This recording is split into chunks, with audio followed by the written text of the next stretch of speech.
हम पहुंच गए हैं मनाली।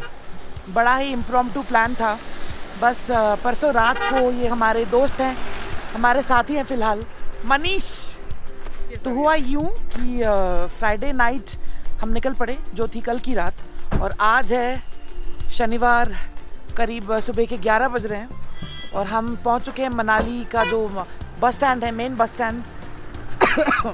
अब हमें जाना है ग्रिप गेट के पास। हमारे एक दूसरे दोस्त हैं जो हमारे लिए वहाँ पे इंतज़ार कर रहे हैं, उन्हीं ने हॉस्टल की बुकिंग कराई है। यहाँ से 15 मिनट करीब लगेगा। बस काफ़ी अच्छा था, ये पहली बार मैंने प्राइवेट बस लिया हिमाचल टूरिज़्म को छोड़ के। जनरली मुझे HRTC की जो बसेस आती हैं वो ज़्यादा पसंद है, क्योंकि बिल्कुल टाइम पे रहती है, और ये भी टाइम से थी। टाइम से पहले नॉर्मली लोग कहते हैं कि प्राइवेट बसेस टाइम से नहीं आती हैं, मगर ये पाल ट्रैवल्स है जो हमने मजनू के टीले दिल्ली से लिया था, रेड बस से बुक किया था, तो बिल्कुल टाइम से पहुंची है। और एक सरप्राइजिंग बात यह है कि मनाली में आते हुए आज हमें ट्रैफिक जैम नहीं मिला। इस साल फरवरी में पहली बार मनाली आया था और उस टाइम पे पैर रखने तक की जगह नहीं थी वहाँ पे, तो ये अच्छी बात है। देखते हैं कि आगे का सफ़र कैसा रहता है।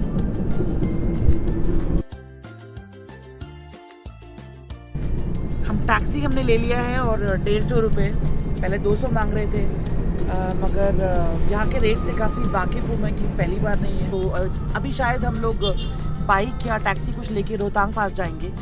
मैंने पहले रोहतांग बंद है। रोहतांग बंद है? सोलंग वैली और हमटा पास। एक सोलंग वैली वो 12 किलोमीटर आगे जाना अपने हमटा पास, सोलंग वो हाइट में है, वहाँ पे बर्फ होगा। रोहतांग पूरा बंद है? रोहतांग तो बंद है ना सर, 15 नवंबर से बंद हो जाएगा। दूसरे दोस्त हैं जो हमें मिल चुके हैं, और अब हम जा रहे हैं जहाँ पे इन लोगों ने हमारे लिए हॉस्टल बुक की है। ग्रिप गेट के पास है, आई थिंक मिलिट्री कुछ कैंटोनमेंट है उसके पास, और बुलेट इन लोगों ने पहले ही हायर करके रखा अपने लिए। तो हम आ चुके हैं हमारे हॉस्टल। लेट्स सी हॉस्टल कैसा है। पिछली बार जब मैं मनाली आया था तो मस्टैश करके कोई हॉस्टल था जहाँ पे मैं जैसलमेर पे भी रुका हुआ था, तो मैंने वहीं पे रुकना अच्छा समझा, और फैसिलिटीज़ काफ़ी अच्छी थी। खैर वो ओल्ड मनाली में था, आई थिंक ये जो है ये न्यू मनाली की तरफ है।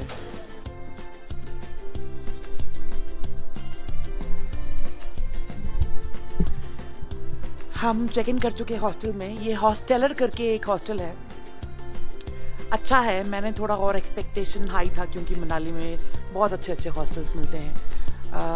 मैं पहले जिस मस्टैश हॉस्टल में था उसका इंटीरियर्स और बेडिंग वगैरह इस हॉस्टल से काफ़ी अच्छा था, मगर इस हॉस्टल से जो व्यू है वो बिल्कुल शानदार है। वो तो मेरे पीछे ऑब्वियसली बेहतरीन तरीके से देखा जा सकता है। यहाँ पे जो भाई साहब है, आई थिंक सुब्रत नाम है उसका, वो पंजाब से है, वो इस हॉस्टल की देख रेख करते हैं।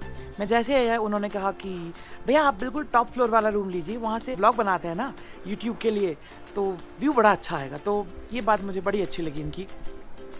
अभी देखते हैं हमारा रूम कैसा है।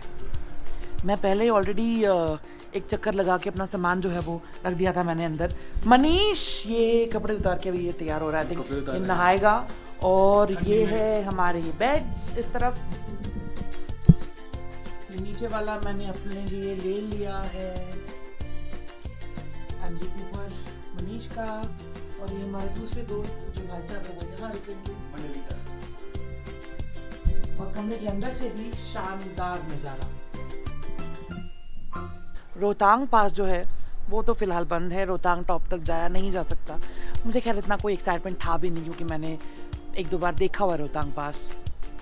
तो हम यहाँ से जाएंगे अभी सोलंग वैली। प्रॉब्लम है कि शायद मुझे अपने लिए एक स्कूटर रेंट पे लेना पड़ेगा, मगर भी पिछले महीने मेरा जो एक्सीडेंट हुआ था, मेरा पैर तो सही हो गया है, थोड़ा सा अभी थोड़ा स्ट्रेची फीलिंग है, मगर डर जो है एक बुरा सा डर मेरे अंदर बैठ गया है। तो आई डोंट नो कि मैं कितनी अच्छी तरह से स्कूटर चला पाऊँगा, या फिर इन दोनों को शायद दोनों में से एक मेरे साथ बैठेंगे या फिर कोई चलाएगा। पूरी तरह से पैक्ड होके हम निकल चुके हैं। ठंड काफ़ी है, माइनस में नहीं है ठंड, अभी यहाँ पे 3 या 4 डिग्री चल रहा है। और पहले हमने सोचा था कि मैं अपने लिए स्कूटर नहीं लूँगा, मगर मेरे पास कोई और ऑप्शन नहीं है तो लेना पड़ा। ₹500 पर डे और ₹500 डिपॉजिट के साथ मुझे स्कूटर मिला है यहाँ से। और ये कुछ शिवा हिमालयन राइडर्स है। ये पीछे दो लड़के मेरे साथ हैं, ये मनीष और इनका नाम है सविता भाभी नहीं, सविता व्रत। ये भी असम से है शायद, मैं जमशेदपुर से। पूछ के बताऊंगा सर जमशेदपुर से। ये जो है ये जनाब ने अपने लिए बुलेट ली है, तो मुझे तो खैर चलाना नहीं आता।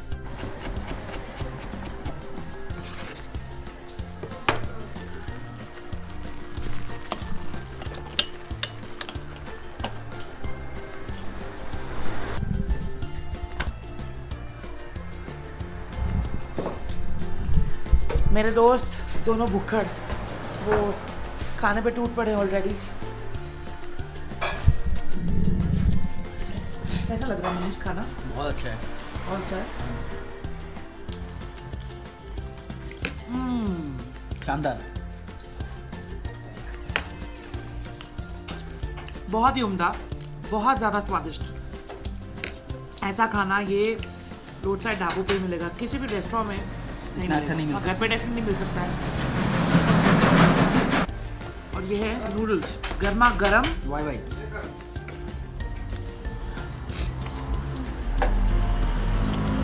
हमने 6 परांठे ऑर्डर करके खाए थे और बहुत सारा खाना खा चुके। पेट में बिल्कुल जगह नहीं है, आई होप की नींद ना आ जाए। तो फाइनली हम फिर से तैयार हो चुके हैं और ये मनीष जो है ये बुलेट चलाएंगे अब। और मेरा वो स्कूटर पूरी तरह से पैक्ड। मुझे काफ़ी सर्दी ज़ुकाम है, मुझे वायरल हुआ था अभी 15 दिन पहले। पिछले 2 महीने से मैं बीमार हूँ। यहाँ से सीधा सोलंग वैली।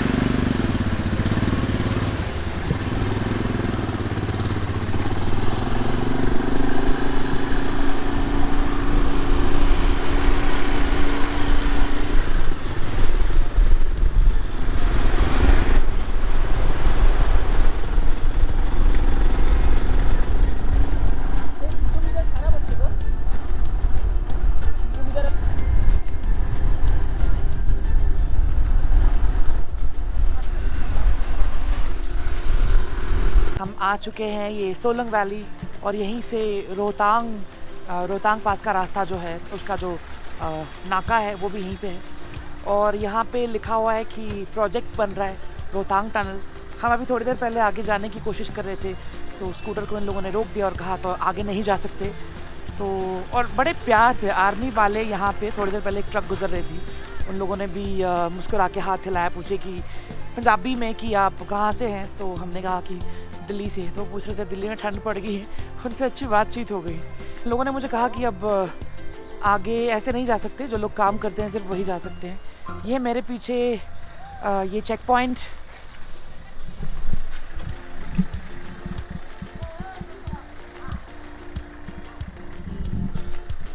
और यहीं से सिर्फ फ़िलहाल जो लोग काम कर रहे हैं और मिलिट्री के जो लोग हैं उन्हीं को जाने की इजाज़त है। ये मोहतरमा है, इनसे मैंने जूते किराए पे लिए हैं और ठंड बहुत थी तो जुराब ले लिए। ये वाला हम ये वाला लेंगे 100 रुपये में। ये जुराब, ठंड काफ़ी है यहाँ पे। मुझे लगा नहीं कि इतनी ठंड होगी। फ़िलहाल करीब 1 डिग्री के आसपास है टेम्परेचर, मगर -2 -3 फील हो रहा है क्योंकि हवा जो है काफ़ी तेज़ हवा चल रही है यहाँ पे। मेरे पीछे ये जो स्की एंड रोपवे सेंटर है, हम गए थे यहाँ पे और ये लोग 650 रुपये आने जाने के लिए मांग रहे हैं। पैसे जायज़ है मगर हम गए इसलिए नहीं क्योंकि सिर्फ 1.5 किलोमीटर ऊपर जाएंगे तो ऐसा कुछ खास व्यू मुझे लगता नहीं है कि देखने को मिलेगा। और ऊपर ऐसे कैफेटेरिया वगैरह है, मगर ऐसे जगहों में मैं पहले बहुत बार जा चुका हूँ। काफ़ी कमर्शलाइज्ड है क्योंकि एक के बाद एक लाइन लगा के लोग ऊपर जा रहे हैं। तो मुझे कोई दिलचस्पी नहीं है ऐसे भीड़ भाड़ वाले इलाके में जाने के लिए। स्कीइंग कर सकते हैं अगर आप यहाँ आए तो, मगर मेरा बड़ा मन था कि वो जो रोहतांग पास का रोड है उससे थोड़ा आगे जाऊँ, मगर वो तो पॉसिबल नहीं है। जैसे कि मैंने पहले कहा, मिलिट्री वाले जाने नहीं देंगे और उसके अलावा कोई और रास्ता है नहीं जाने का।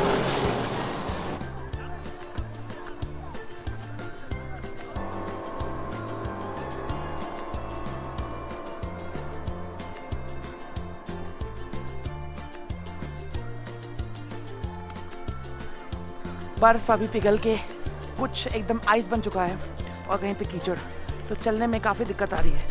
मैंने गम बूट्स ये किराए पे ले तो लिए हैं मगर फिर भी दिक्कत आ रही है। मगर एक चीज़ बेटर है, मैं जब फरवरी में आया था यहाँ पे तो हर 10 कदम में एक बार फिसल के मैं या तो सर के बल या पीठ के बल गिर रहा था। अब ऐसा नहीं है क्योंकि एक तो मुझे आदत पड़ गई है बर्फ़ में चलने की, पिछली बार थोड़ा एक्सपीरियंस हो गया था और उसके अलावा बर्फ़ जो है वो नर्म है तो ज़्यादा परेशानी नहीं हो रही है।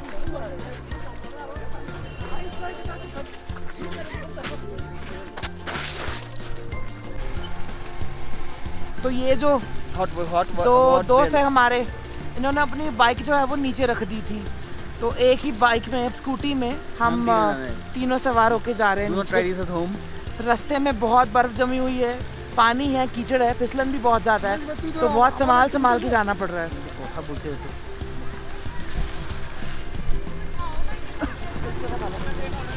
वैसे बहुत मज़ा आ रहा है और ये इम्प्रॉम्प्टू जो बनाया ट्रैवल प्लान वो इस बंदर की वजह से वो बड़ा अच्छा लग रहा है मुझे।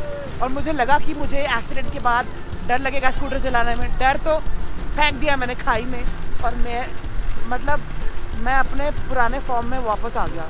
बड़ा मज़ा आ रहा है। See you on the other side.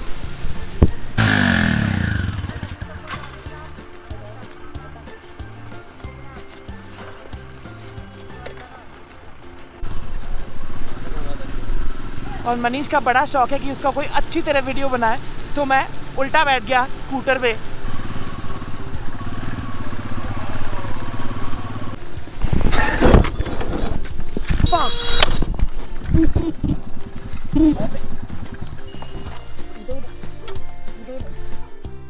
हाँ, बाल बच गए।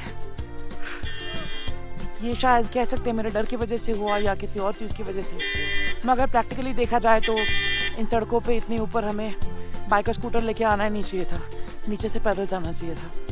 तो हुआ ये कि हमारे जो दोस्त हैं उन्होंने देखा नहीं कि सड़क के बाईं तरफ काफ़ी स्पेस को घेर के बर्फ़ जमा हुआ था और वो बर्फ़ पिघल रहा है धीरे धीरे, तो आँखों से ऐसे नज़र नहीं आता।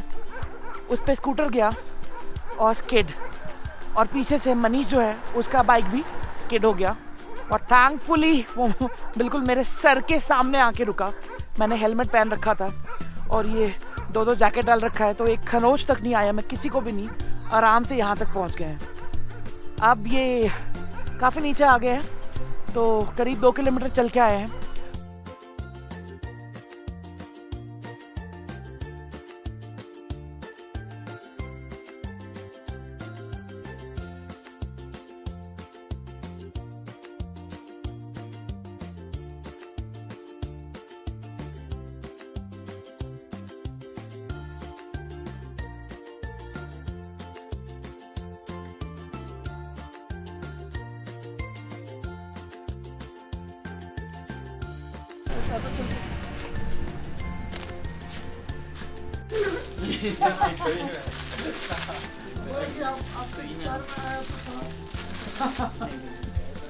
थोड़ी देर के लिए मॉल रोड पे गए, फिर मेरा प्लान था कि ओल्ड मनाली ज़रूर आना है क्योंकि एग्जैक्टली इसी साल फरवरी में मैं मनाली आया था और जब मैंने ओल्ड मनाली को पैदल पूरा घूम के देखा था, एक एक गली कूचा, और मुझे दोबारा से वही लम्हे फिर से जीने थे, तो मैं स्कूटर लेके वहीं आ गया।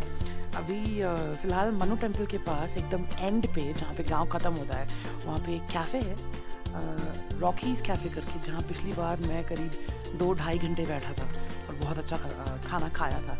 अभी मैं वहाँ फिर से आ गया हूँ और यहाँ से मनाली का जो व्यू है वो बिल्कुल इतना बढ़िया, इतना उम्दा, एकदम शानदार।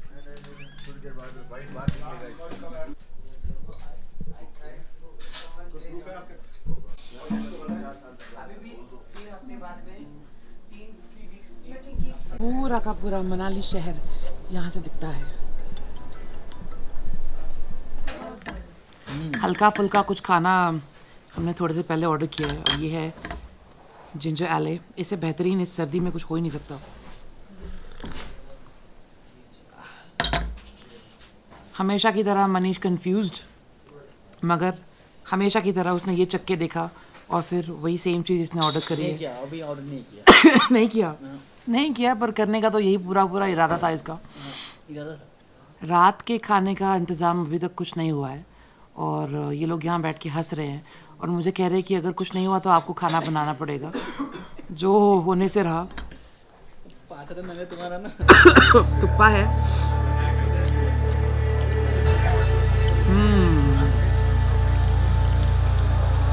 बहुत ही उम्दा, बहुत ज़्यादा।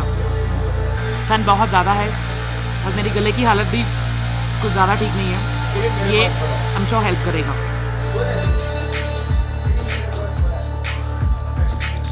ये हमने मोमोज भी मंगाए हैं, नॉट श्योर कैसे हैं, खा के पता चलेगा। ये चटनी थोड़ी डिफरेंट है, आई नो।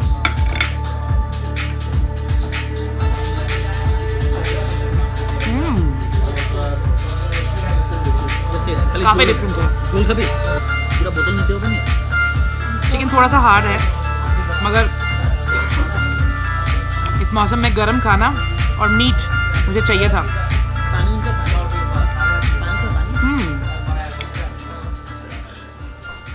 मैं चल रहा हूँ यहाँ पे ओल्ड मनाली का ब्रिज है जो हिडिंबा टेम्पल की तरफ जाता है।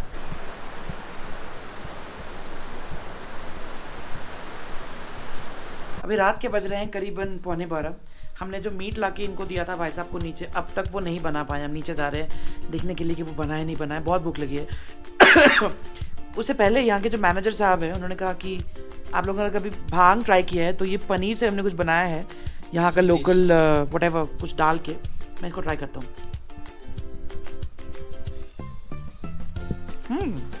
मीठा है, थोड़ा सा इसमें कुछ पत्ते का स्वाद आ रहा है, हाँ अच्छा है। मैं ज़्यादा नहीं खाऊंगा क्योंकि भांग खा के होली पे मेरी बड़ी बुरी हालत हो गई थी। इसको यहीं रखते हैं, नीचे चलते हैं। ठंड बहुत ज़्यादा है यहाँ पे, -5 डिग्री है। अभी मैंने गूगल में चेक किया। हमें गर्मा गर्म चावल और मटन करी खाना है। और ये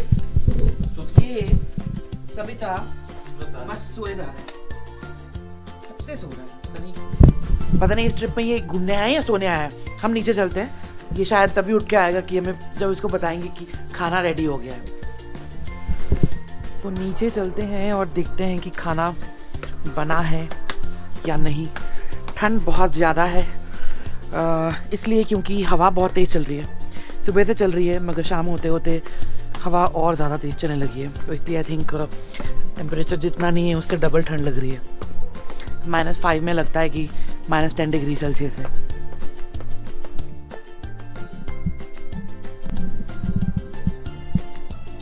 ये रिसेप्शन एरिया जहाँ सुबह चेक इन किया हमने, इनका कलर स्कीम मुझे बहुत अच्छा लगता है, ये लो।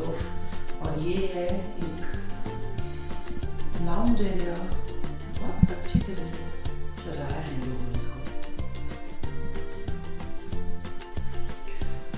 यहाँ पे बैठ सकते हैं, बहुत अच्छी लगी हुई है। किताबें हैं जो पढ़ सकते हैं। ओके, या तो किचन बंद है मगर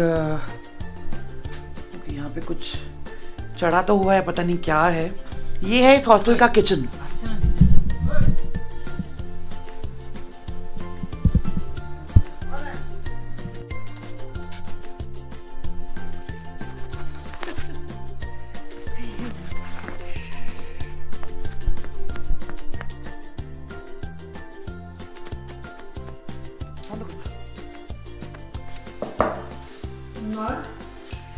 खाना जो है हमारा आ चुका है। अभी रात के 1:15 बज चुके हैं और बाहर का टेम्परेचर फ़िलहाल है -13 डिग्री, जो मनीष ने अभी अभी गूगल में देखा।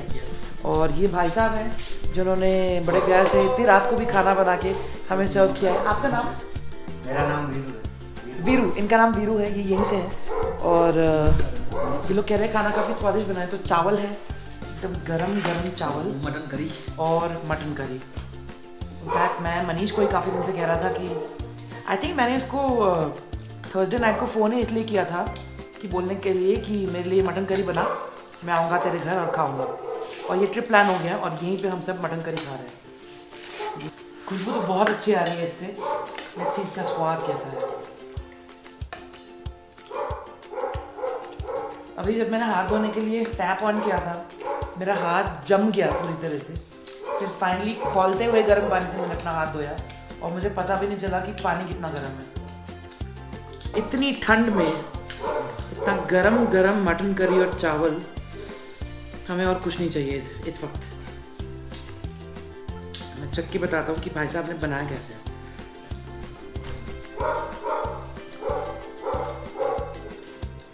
बहुत ही उम्दा, एकदम घर जैसा टेस्ट है इसका।